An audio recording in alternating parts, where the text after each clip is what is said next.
We are live. What's going on, everybody? Welcome to another episode of Gavin Resharp Presents. Hope you guys are enjoying your Sunday. It's been a good weekend. I hope everybody has had a great weekend. If you did something productive, positive for somebody, do something today while you have time and while we're on earth with the Creator's blessings. A lot has been going on. Today is just another day, another hot one here. July 3rd, July 15th, excuse me. See, I'm set back on Friday. I can't wait for Friday to come again because it seems to me that the week just goes by fast over and over again when you're busy. So, I just need a day when I can relax and just chill, and I haven't had a chance to do that. Hope everybody's doing good. I wanted to talk about this, and maybe I'm a little late to the party, but I've been thinking about doing a video just on what's been going on. I've been following recently. The all this week has been talk about Charlamagne the God and what Charlamagne the God has been accused of from something that happened in 2001, where apparently he had a party and he had a party where there was an underage girl at the party, and her name escapes me right now. I probably can look it up in a second, but nevertheless, she has accused him. Put my glasses on. Sorry. Yeah. Yeah. So back in 2001, when Charlamagne was living in South Carolina, he was accused of and arrested for forcible rape on a minor and also giving her underage minor alcohol. And apparently, he entered into a plea agreement, and now all of these court documents are coming up. I saw that the brother, this guy named Star, who hosts a podcast or a TV show here in not here in Louisiana, but he hosts a very popular internet show. Um, Nevertheless, I never heard of him, but I think there may have, from what I heard, there may have been beef between the two or whatever. But he had an accuser come on, and I'm looking up at the case. Charlamagne, born Leonard Larry McKelvey. That's Charlamagne's real name, guys. He was accused in 2001 in a sexual assault case. Now, the solicitor for South Carolina, the Ninth Circuit solicitor, Scarlett A. Wilson, released a statement saying that the case will not be reopened. The plea was negotiated, and because the alleged victim did not cooperate with the prosecutor, they cannot reopen the case. He made this agreement because of the victim's absence and the lack of evidence available at that time. While the tools and technology of justice have evolved in cases involving personal violence, the state must have the witness to prosecute. Too often, the key witnesses will not come forward in support of criminal prosecution. Trying a tough case is no problem. Trying a possible case is not ethical.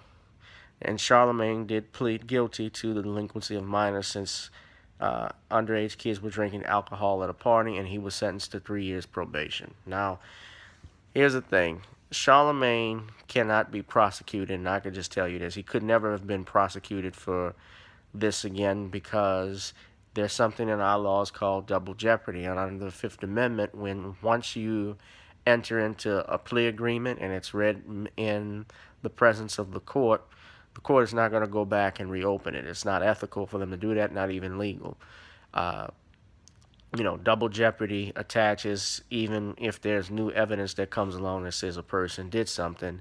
If they've already been adjudicated in court at that time, and he entered this plea agreement, and the state is the one, representative, the prosecutor is the representative for the state, like the district attorney's office, and so forth. Once they've made this agreement, they're not going to keep going back on it.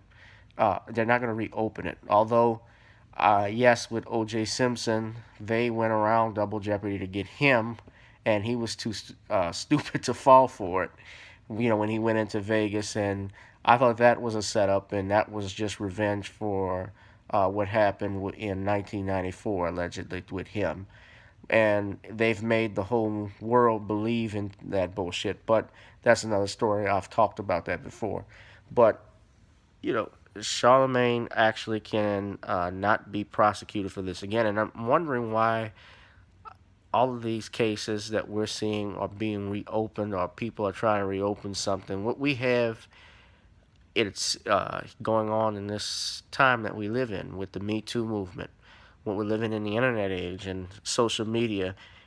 Social media is becoming now the court of law, surpassing the court of law that we still have. And it seems like the roles are reversed, where the court of law is now the court of is shrinking. It has shrunken to the standard of what the court of public opinion is, because apparently you can rubber stamp if you can get an allegation out in social media and it runs for so long and it's rubber stamped throughout the in the court of it's told through the court of public opinion, it appears to get rubber stamped in the court of law, like we saw with Bill Cosby. And in this case, and I'm not defending Charlamagne. I don't know Charlamagne the God. I don't know what happened, but everybody is talking about there was this evidence. They had his DNA and so forth. It doesn't matter. We don't. He cannot be prosecuted, and we don't even know all of the details of what happened. What we saw and what was released in the documents that I had a chance to look over, there was a police report that was filed.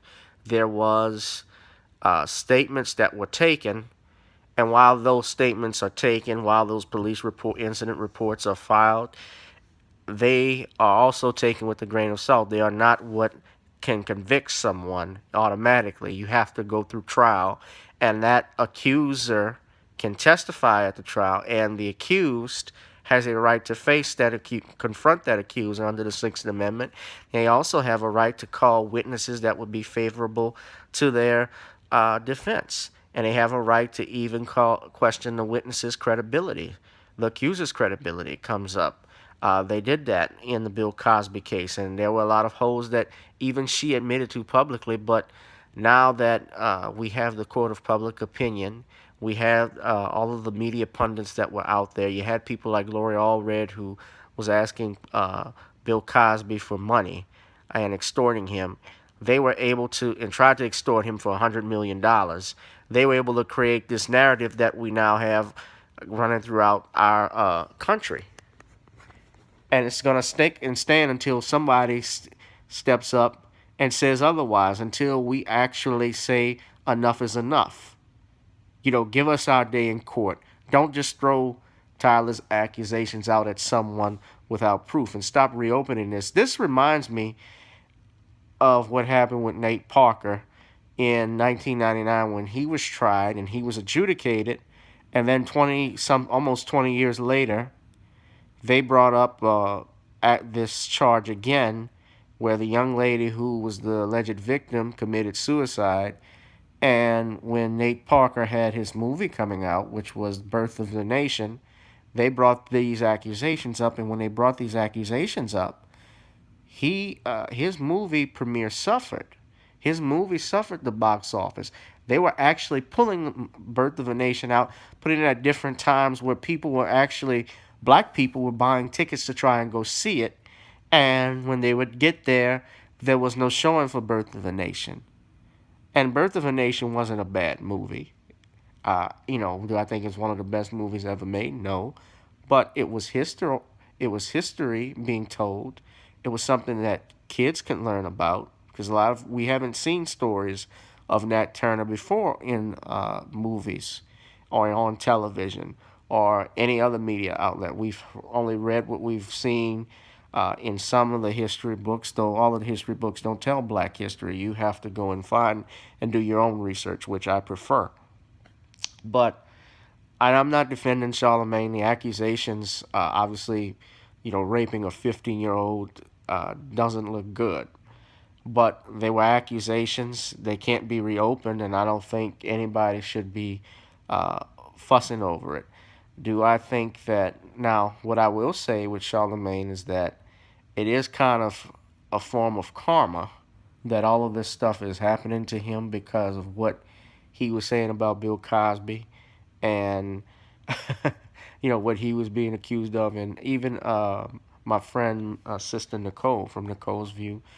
We talked about it, and I saw her video where she said, she's not going to jump on Charlamagne, but at the same time, she's not going to sit up and defend him or something along those lines where this was his comeuppance for all the stuff he's talked about with other celebrities. And I think that's really what the whole backlash on Charlamagne is about that's going on.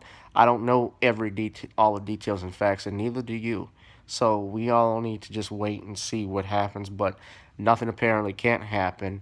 And the only thing you can do, obviously, is what they've been doing for the last, I think, over 2, 3 years now since this movement has started, is just go after the man's career, and his career is going to suffer, I believe, as a result of this. Although legally nothing can happen to him, and I listened to, what she was saying, but you have to take into account what is the evidence, what was the DNA, if any, was there any, his attorneys have said there was no DNA. I've heard reports that there was DNA that was found on him. I just don't know all of the facts, and neither do we. So we should just wait and see what happens, if anything that comes out of this. But it's really nothing that can be done because the case has been adjudicated. So, she can. I saw that the young lady wants the case reopened. She actually went on her name. I'm going to pull up her name. She actually identified herself when she went on Star's radio show.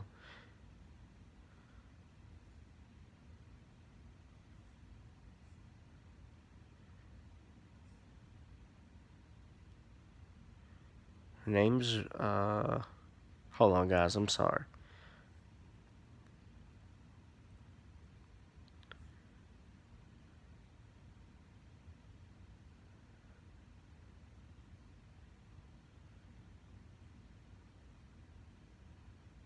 One of the females they claim was Jessica Reed.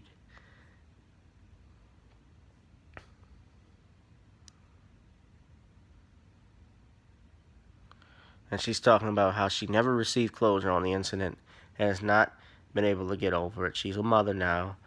Uh, you know,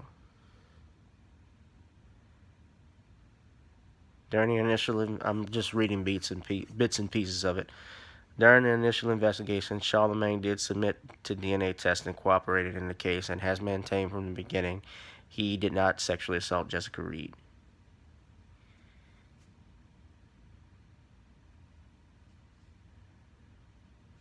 You know, so here's the thing: we don't know what's going on, guys. I don't think it's wise for us to even just jump on a bandwagon when we hear something bad has happened about a celebrity. But do I think this could be a form of payback or karma for Charlamagne? Yeah, I think it could be. I don't have anything against him. I don't know him personally. I didn't like the way. Did I like the way he acts sometimes? Like how he talked about Bill Cosby, and how they had Jennifer Lewis and, yeah, on the show, not ask tough questions. Probably not. He was a little open when Damon Wayans was on there, because Damon Wayans was giving him the business. Same thing with Sinbad. And I do know he talked about how he participated in rape culture and just was saying some weird shit. And, who knows? The nigga's trying to get an HBO deal.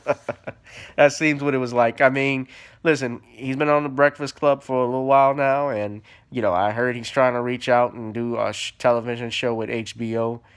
He has the show on MTV that he does with your boy, white boy, Andrew. Anybody knows his name? Comment for me. I can't even think of it. Uh, Brilliant Idiot Show. That's it. And the let's see, the host is Andrew Schultz. Yeah, I remember now. Okay. All right. Well, look. At any rate, I don't know what's going on with it. So I just want to wait and see what happens. Uh, I just want to not jump on a bandwagon, but you know, karma is real. And that's what I'll say about it. I hope he's innocent. I don't wish this on nobody. I don't wish sexual assault on no woman, especially a 15-year-old, to be raped. That's terrible if that did happen. But I just don't know enough of the facts, and I think we should just wait and chill. But that's it, guys. Let me get back. I'm gonna finish watching Bad Boys. I need to chill for the night. Take care, guys. Bye bye. Peace.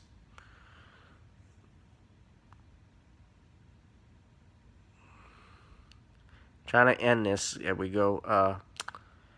Till the next time.